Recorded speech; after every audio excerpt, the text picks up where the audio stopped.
जब जब luxury cars का नाम लिया जाएगा तब तब रोल्स रॉयस का नाम बड़ी ही इज्जत से लिया जाएगा, क्योंकि रोल्स रॉयस लग्जरी सेगमेंट्स की सबसे बड़ी कार्स मानी जाती हैं। क्योंकि रोल्स रॉयस अपने उम्दा इंजन, शानदार डिज़ाइन, कंफर्ट और फीचर्स की वजह से सबकी पहली पसंद मानी जाती है। आज रोल्स रॉयस दुनिया भर में काफ़ी लोकप्रिय है, लेकिन आप जानते हैं कि इसकी शुरुआत काफ़ी सालों पहले हुई थी। रोल्स रॉयस को बनाने में दो लोगों का अहम किरदार था। आज की इस वीडियो में हम रोल्स रॉयस की इस जर्नी में हम शुरुआत से लेकर आखिर तक जाएंगे कि इसको किस तरह बनाया गया और यह किस तरह इतनी फेमस हुई। रोल्स रॉयस को बनाने में दो लोगों का किरदार था और वो हेनरी रॉयस और चार्ल्स रॉल्स थे। इन दोनों के सरनेम से ही रोल्स रॉयस बना है। रोल्स रॉयस के बारे में जानने से पहले आपको इन दोनों के बारे में जानना चाहिए। Sir Frederick Henry Royce Elvington, Huntington शहर में 27 मार्च 1863 को पैदा हुए थे। वो पेशे से एक इंजीनियर और एक कार डिज़ाइनर थे। उन्होंने अपनी कम उम्र में ही अपने वालिद को खो दिया था और उन्हें काफ़ी माली मुश्किलात पेश आई थीं, लेकिन इससे बुरे दौर से भी उनका जज्बा कम ना हुआ। उन्होंने काफ़ी अरसा मेहनत से काम करने के बाद काफ़ी सारे पैसे इकट्ठे कर लिए थे, जिसमें उन्होंने 1884 में अर्नेस्ट क्लेरा मून के साथ इलेक्ट्रिक फिटिंग का काम शुरू किया। इस काम को करते हुए उन्हें काफ़ी सारी कामयाबी मिली और इसके बाद वो डायनामोज और इलेक्ट्रिक क्रेन्स बनाने के बिज़नेस में भी उतर गए और इसमें भी वो कामयाब हो गए। ये वो दौर था जब कार्स के बिज़नेस की शुरुआत हो रही थी और यहीं से उनके दिमाग में भी कार्स बनाने का आइडिया आया। उनको कार्स बनाने का काम इतना अच्छा लगा कि 1904 में अपनी एक मोटर कार कंपनी बनाई। फिर उनकी मुलाकात चार्ल्स रॉल्स से हुई। चार्ल्स रॉल्स रोल्स रॉयस का दूसरा हिस्सा थे। उनका पूरा नाम चार्ल्स स्टीवर्ट रॉल्स था। उनकी पैदाइश बाटनी स्क्वायर लंदन में 27 अगस्त 1870 को हुई थी। मोटर कार प्रोमोटर और एविएटर थे। चार्ल्स रॉल्स को अपनी कम उम्र से इंजीनियर के काम में इंटरेस्ट था, इसलिए उन्होंने बड़े होकर मैकेनिकल और अप्लाइड साइंस की पढ़ाई की। उनमें एक इंजीनियर होने के अलावा एक बिजनेसमैन होने के भी सारे गुण थे। जनवरी 1903 में उन्होंने कार डीलरशिप की एक कंपनी शुरू की, जिसमें उनके वालिद इन्वेस्टर थे। उससे अगले साल ही उनकी ज़िंदगी का टर्निंग पॉइंट आने वाला था।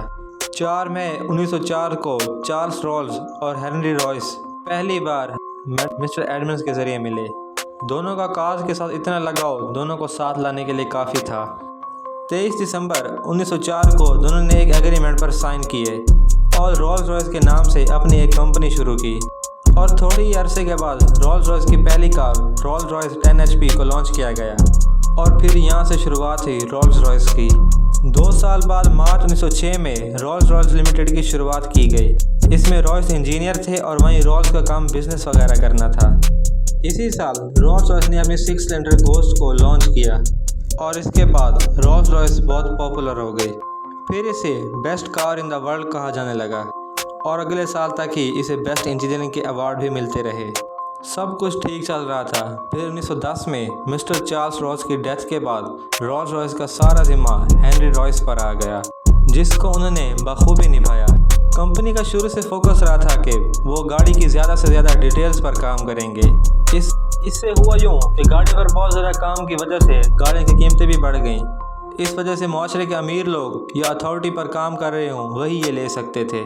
इस तरह रोल्स रॉयस की अपनी गाड़ियों से उम्मीदें भी बढ़ने लगीं। वो अपनी गाड़ियों को स्टेटस सिंबल की तरह देखने लगे। इसी तरह कुछ ओनर्स ने अपनी गाड़ियों के साथ कस्टम ऑर्डर भी लगवाना शुरू कर दी और फिर रोल्स रॉयस कंपनी से ऑर्नामेंट्स भी बनवाना शुरू कर दिए। और इसके बाद शुरुआत हुई स्पिरिट ऑफ एक्सटेसी की। स्पिरिट ऑफ एक्सटेसी वो ऑर्नामेंट है जो हर रोल्स रॉयस के ऊपर नज़र आता है। आज ये रोल्स रॉयस और रोल्स टीम का हिस्सा बन चुका है। 1910 में इसे किसी पहली गाड़ी पर लगवाया गया। ये एक किस्म का ऑप्शनल एडन फीचर्स था। 1920 में स्पिरिट ऑफ एक्सटेसी को हर गाड़ी पर लगाना कानून बन गया। इसके बाद वर्ल्ड वॉर 1 में रोल्स रॉयस ने एरो इंजन में भी डिज़ाइन करना शुरू कर दिए। उनका पहला एरो इंजन ईगल था। इस इंजन से पहली फ़्लाइट इंग्लैंड से ऑस्ट्रेलिया गई थी। आगे जाकर उन्होंने आर इंजन बनाया, जिसने स्पीड के कई नए रिकॉर्ड बनाए और 1929 में शानदार रिकॉर्ड भी जीता। सब कुछ सही चल रहा था। कंपनी हर दिन आसमान को छू रही थी। फिर उसी दौरान 1933 में कंपनी के दूसरे ओनर मिस्टर रॉयस की भी डेथ हो गई। वर्ल्ड वॉर 2 में Rolls Royce company aeronautical type 2 बनकर उभरी और वो बहुत ज़्यादा बुलंदी को छूने में कामयाब भी हो गई। 1953 में Rolls Royce company civil aviation market में भी उतर आई और लगातार आगे बढ़ती गई और अगले कुछ सालों में रोल्स रॉयस ने कई दूसरी छोटी कंपनियों को भी खरीद लिया। 1987 के आते आते रोल्स रॉयस कंपनी ब्रिटेन की एक मशहूर कंपनी बन गई जो एयर, लैंड और सी तीनों के लिए पावर इंजन बना रही थी। 90 के आखिर तक BMW ने रोल्स रॉयस को पूरी तरह खरीद लिया था और मैनेज करना शुरू कर दिया और फिर यहाँ से रोल्स रॉयस और भी ज़्यादा लोकप्रिय हो गई। इसके बाद 21वीं सदी में रोल्स रॉयस के बहुत ही आला मॉडल लॉन्च हुए जिनमें रोल्स रॉयस घोस्ट, फैंटम और डोम शामिल थे। अब रोल्स रॉयस कार BMW की मलकियत है। इसका हेडक्वार्टर गुडवुड में है। इसमें तकरीबन 1300 आदमी काम करते हैं जो हर साल अपने सेल्स का रिकॉर्ड तोड़ते जा रहे हैं। दोस्तों, ये कहानी थी रोल्स रॉयस की जिसको हर मुल्क में काफ़ी पसंद किया जाता है। उम्मीद है कि आपको रोल्स रॉयस की कहानी बहुत पसंद आई होगी। अगर आपको ये वीडियो पसंद आई तो आप हमारी वीडियो को लाइक करके हमारी हिम्मत को बढ़ा सकते हैं। अगर आप ऐसी वीडियोस पहली बार देख रहे हैं तो ऐसी और वीडियोस देखने के लिए हमारे चैनल को सब्सक्राइब करें ताकि मैं ऐसी और वीडियोस आपके पास लाता रहूं।